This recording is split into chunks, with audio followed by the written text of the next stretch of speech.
అందరికీ తొలి ఏకాదశి శుభాకాంక్షలు. నేను ముందు రోజు నైట్ అయితే ఇలా పప్పు చెక్కలు చేశానన్నమాట.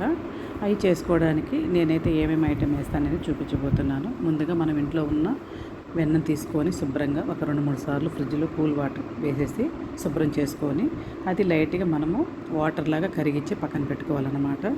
ఎక్కువ వెన్న వేసినందువల్ల మనకు చాలా టేస్ట్ వస్తుంది, మెత్తగా కూడా ఉంటాయి, మరి గట్టిగా కాకుండా బాగుంటాయి అన్నమాట. అలాగే అది కరిగించి పక్కన పెట్టుకున్న తర్వాత ఒక కప్పు శనగబేడలు, ఒక 2 కప్పులు పెసరపప్పు వేసుకున్నాను. అంతకుమించి ఏం వేయనమాట నేను. అలా వేసుకున్న తర్వాత ఏముంది, మనము మిషన్ వేయించుకున్న పిండి 1.5 కేజీ బియ్యం వేయించాను అనమాట. ఆ పిండిలో తగినంత సాల్ట్ వేసాను, అలాగే తగినంత కారం వేసాను, మనం నానబెట్టుకున్న పప్పులు కూడా వేసేసాను. అలాగే మనం కరిగించుకున్నాం కదా నెయ్యి, కరిగించేది ఏం లేదండి, వెన్నేస్తే సరిగ్గా కలవదని చెప్పి లైట్ వాటర్ అయ్యేంత వరకు మనం కాచి పక్కన పెట్టుకున్నాను. అది వేసేసాను అనమాట. అది వేసిన తర్వాత ఇప్పుడు ఏంటంటే మనకు ఇంకొంచెం టేస్ట్ బాగుంటుందని చెప్పేసి నేను పల్లీలు, శనగపప్పు ఈక్వల్ కొలతతో తీసుకొని మెత్తగా గ్రైండ్ చేసి వేసాను అనమాట. పల్లీలు వేస్తే మనకు ఆటోమేటిక్గా చాలా టేస్ట్ వస్తుంది. అలా వేసేసి కలిపి పక్కన పెట్టేసుకున్నాను అన్నమాట. ఈ పిండి ఒక 15 నిమిషాలులో మనం ప్రిపేర్ చేసుకున్నాను. ఏంటంటే ఒక కాటన్ క్లాత్ తీసుకొని వాటర్లో పిండి వేసుకొని మనం పేట ఉంటే పేట మీద కానీ లేదంటే గ్యాస్ బండ మీద డైరెక్ట్గా వేసుకోవచ్చు. అలాగే పోత బాండిల్ అనమాట. ఇది మా అత్తయ్య పెళ్ళైనప్పుడు తీసుకుందనమాట. ఆ బాండిల్ నేను ఇప్పటికీ యూజ్ చేస్తున్నాను. పోత బాండిల్లోనే నేను ఏ పిండి వంట చేసినా దానిలోనే చేస్తాను అనమాట. కానీ చాలా చిన్నదనమాట, మనకు ఎక్కువ టైం తీసుకుంటుంది.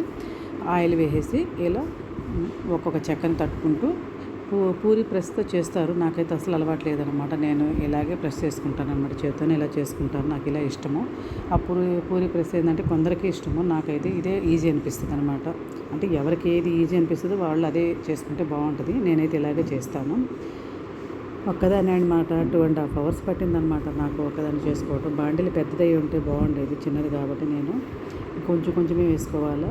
మినిమం అయితే 20 చెక్కలు అలా వేస్తానన్నమాట తట్టుకొని. అలా నాకు 2.5 hours పట్టింది చెక్కలు చేసుకునేసరికి. కొంచెం మనిషి హెల్ప్ ఉంటే బాగుంటుంది అనిపించేసింది. కానీ ఇంకెప్పుడు ఒంటరిగా చేసుకుంటాను. అప్పుడప్పుడు అమ్మ, మరదలు అలా వస్తుంటారు. కానీ ఈరోజైతే నేను ఒంటరిగానే చేసుకున్నాను అన్నమాట. చూసారా, ఇలా చేసినందుకు నేను కొన్ని స్కిప్ చేశాను అనమాట, పిల్లలు తినరనమాట. అవి ఏమేంటి అంటే కరివేపాకు, నెక్స్ట్ వచ్చేసి పచ్చిమిర్చి, జీలకర్ర. కారంకి మనం పొడి కారం వేసాం కాబట్టి ఆ పొడి కారంకి బదులు పచ్చిమిర్చి, కరివేపాకు, జీలకర్ర 3 మిక్సీ వేసేసి వేస్తానన్నమాట. కానీ ఇప్పట్లో పిల్లలు వద్దు, అది ఒకలాగుంటుంది, పచ్చిమిర్చి తినట్లేదు, వాళ్ళకి నోటికి తగులుతుంది కదా, అందుకని ఇష్టపడట్లేదు. అందుకని లైట్గా అది వేసేసి ఇలా చేశాను అనమాట. వాళ్ళకి ఏంటంటే తినేటప్పుడు ఏమైనా డిస్టర్బెన్స్ ఉండకూడదు, ఏమి తగలకూడదు నోట్లో. అది ఏంటంటే సాఫ్ట్గా నవలాలి, వెళ్ళిపోవాలి, ఏ పీసు అలాంటివి రాకూడదు. అందుకని నేను కొన్ని స్కిప్ చేశాను అనమాట. కానీ అవి కూడా వేసుకుంటే చాలా టేస్ట్ ఉంటుంది. ఇలా నేను ఒంటరిగా చేశాను అన్నమాట. చూసారా, ఆయిల్ కూడా ఎందుకో ప్రతిసారి ఎక్కువ పీలుస్తుందండి. ఈసారి ఆయిల్ వేసినట్టే మినిమం చాలా కొంచెమే లాగిందనమాట. కొన్నిసార్లు ఏంటంటే ఆయిల్ ఎక్కువ పీలుస్తుంది, ఈసారి మాత్రం చాలా తక్కువ ఆయిలే పీల్చిందనమాట. ఏదేనండి, మనం ఇంట్లో చేసుకుంటే ఒక 1 week 10 days అలా తింటాము. బయట తెచ్చుకునే ఏముందండి, 1 day తిన్నామంటే సెకండ్ రోజు ఏమవుతుంది, ఆయిల్ వాసన ఏదో అదొక రకమైన స్మెల్ వస్తుంది, తినలేము.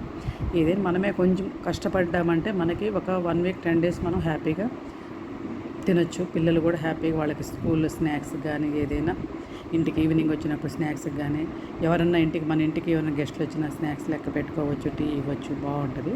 అలా ఇంట్లో తయారు చేసుకుంటేనే మనకి ఒక 10 days అవ్వచ్చు, 15 days అవ్వచ్చు. అలాగే ఇవి ఎలా ఉంటాయో మనకి పట్టుపప్పు గట్టి వడలు ఉంటాయండి. అవి కూడా నేను 2-3 సార్లు చూపించాను, కానీ ఫుల్ వీడియో పెట్టమని అడిగారు, కానీ నేను చేయలేకపోయాను, కుదరలేదు. కానీ తప్పకుండా చేస్తాను. అవి కూడా ఏంటంటే మనకి 1 month దాకా ఉంటాయన్నమాట ఆ చెక్క వడలు అనేవి. అలాగే వీటికన్నా కూడా అవి ఎక్కువ రోజులు ఉంటాయి. చెక్కల కన్నా కూడా చెక్క వడలు బాగుంటాయి, బాగా టేస్టీగా ఉంటుంది. నచ్చితే ట్రై చేయండి, లైక్ చేయండి, షేర్ చేయండి, సబ్స్క్రైబ్ చేయండి. నా ఛానల్ సబ్స్క్రైబ్ చేసుకునే వాళ్ళు ఉంటే తప్పకుండా చేసుకోండి.